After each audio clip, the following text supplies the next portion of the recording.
নমস্কার, Meghnad news bulletin. আজকের বিষয়টা হচ্ছে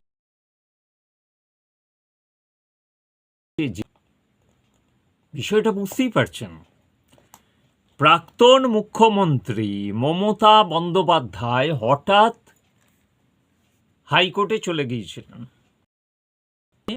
না, তার সওয়াল যেটা হচ্ছে যে দয়া করে মানুষের জন্য পশ্চিমবঙ্গকে রক্ষা করুন। 2001 সালে যখন ভোটে এই তৃণমূল গভর্নমেন্ট পশ্চিমবঙ্গ সরকারে, উনি তো পশ্চিমবঙ্গ সরকার বলেন না, উনি কি বাংলা সরকার নাকি সেটা একটা ক্ষেপও থেকে গেল যে আর পশ্চিমবঙ্গের নাম বদল করতে পারলেন না, বাংলা করতে চেয়েছিলেন সেই বাংলাদেশের অনুকরণে, যেমনভাবে সিভিক ভলেন্টিয়ার সব কিছুই বাংলাদেশের অনুকরণীয়। এবং আস্তে আস্তে এই দেশটাকে এবং এই প্রদেশটাকে মানে এই রাজ্যটাকে তিনি ধীরে ধীরে একটা আলাদা বাংলাদেশের অনুকরণীয় একটা আলাদা রাষ্ট্র গঠন করতে চেয়েছিলেন। এটা ওয়াকিবহল মহল সূত্রে জানা গেছে। কি ভয়ঙ্কর কাণ্ড!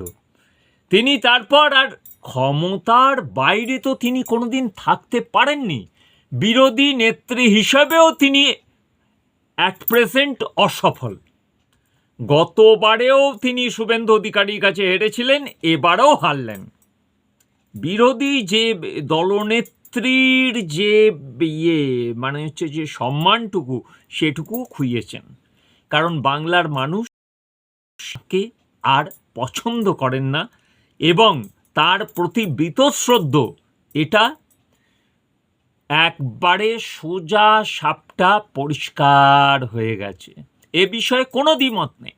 তবুও নির্লজ্জের মতো কত কাণ্ড ঘটেছে সেগুলো সবাই জানেন। আর এই গাঁথা গেঁথে লাভ নেই। আসল কথা যেটা হচ্ছে যে তিনি হঠাৎ কালো কোট পরে চলে গেলেন হাইকোর্টে। কে যে তাকে এই বুদ্ধি দিচ্ছে? আইপ্যাক আর নেই, কারণ এই আইপ্যাক তার ভাইপো এবং তিনি নিজে আর কিছু আমলার জন্যে তিনি যে ডুবেছেন, এটা এখন সবাই বলছে, তার দলের লোকজন বলছে। আমরা তো সেই সোর্সেই তো কথা বলছি যে তিনি যে কতটা স্বেচ্ছাচারিণী ছিলেন সেটা এখন প্রকাশ করছে তার দলের সব কর্মকর্তারা। কত টাকার বিনিময়ে টিকিট বিতরণ হতো, সব কিছু জিনিস। আজকে যে কতজন হেরেছে তাদের কাছ থেকে আইপ্যাক এবং এই ভাইপো বাহিনী, আপনার বাহিনী কত টাকা লুটেছে, এবার তো তারা একদিন যে কোনো মুহূর্তেই বিস্ফোরণ ঘটাবে। এবং তারা বিস্ফোরণ ঘটাচ্ছে বিভিন্ন ক্ষেত্রে, ঘটানো তো উচিত। তারা এত এত কোটি টাকা দিয়েছে, সেক্ষেত্রে তারা হেরে ভূত হয়ে গেছে। কেউ তো জিতেছে, কিন্তু জিতে লাভটা কি হলো? আর কোনো লাভ নেই। এই বিজেপি গভর্নমেন্টে এসে কিছু লাভ হবে না। ওই বিরোধী হিসাবে থেকে কোনো লাভ হবে না।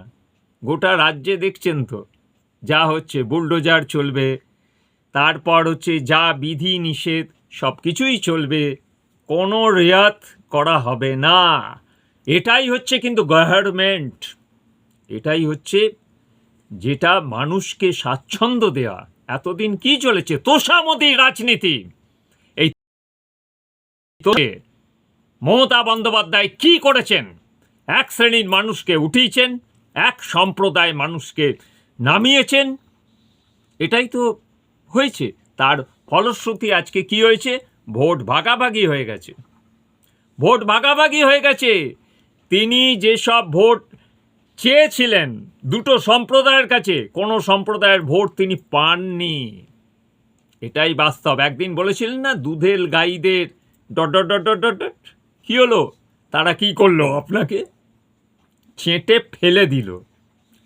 আর আপনারা ওই 80টা আসন পেয়েছেন না, আগামী দিনে আগামী নির্বাচনে 8টা আসন থাকবে তো?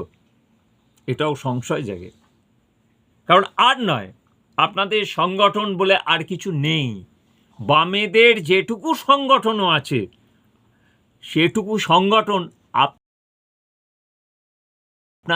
আপনাদের কিসের সংগঠন? টাকা দিয়ে সংগঠন। কিন্তু বামেদের ওই টাকা দিয়ে সংগঠন নয় তো, বিজেপির টাকা দিয়ে সংগঠন নয়। এগুলো হচ্ছে ক্যাডার ভিত্তিক দল, আর আপনার হচ্ছে আপনার দল, নিজস্ব ব্যক্তিতান্ত্রিক পৈতৃকতান্ত্রিক দল। তার জন্যে হেরেছেন, আবার হারবেন। ওই কোট পরে ওইখানে সওয়াল করেও কোনো লাভ হবে না। আগামী দিনে এটা আপনার আরও বেশি বাওয়ালি হয়ে যাচ্ছে। চুপ থাকুন না। বিরোধী দলনেত্রীর তকমাটাও তো খুইলেন। এককালের ওই দোর্দণ্ড প্রতাপ বিরোধী নেত্রী ছিলেন আপনি। কি হলো? সব তো ফিনিশড, সব তো ফিনিশড। আপনাকে আর কেউ পছন্দ করে? কেউ পছন্দ করে না। সংবাদ মাধ্যম করে? কেউ করে না।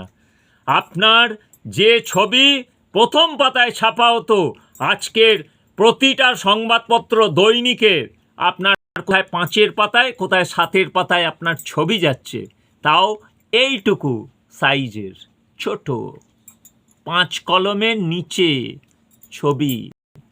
তাহলে কোথা আপনি নেমে গেছেন চিন্তা করুন। এখন চুপচাপ ঘরে বিশ্রাম নিন, বয়স হয়েছে। আন্দোলন এখন চুপ থাকুন। অনেক আন্দোলন করেছেন, আর কি আছে? আর করেও কোনো লাভ নেই। Game over. একটা কথা শেষে বলি, এই যে বিদগ্ধ একজন সুপারস্টার ভারতবর্ষের প্রথম ছিলেন, তার নাম ছিল যতীন খান্না ওরফে রাজেশ খান্না। সুপারস্টার হতে হতে তার স্তাবকের সংখ্যা এত বাড়ল, তিনি ভাবলেন যে ছবি করব সেই ছবি সুপারহিট হবে। তেমনি আপনারও স্তাবকের সংখ্যা অতি বৃদ্ধি হয়েছিল। আপনি ভেবেছিলেন আপনি যা করবেন তাতেই আপনি সুপারহিট, কিন্তু না। তারপর ধীরে ধীরে একজন লম্বা, শীর্ণকায়, গলার ভলিউম আলাদা সেই এক মহামানব অমিতাভ বচ্চনের আগমন ঘটল। ভাবতেও পারেনি যে এই ব্যক্তি আগামী দিনের সুপারস্টার। তেমনি আপনি ভাবতে পারেননি যে শুভেন্দু আপনাকে টপকে আজ আপনার আসন দখল করবে। মনে রাখবেন ম্যাম, স্তাবক সবাই হয় না, হতে পারে না। জয় হিন্দ, বন্দে মাতরম।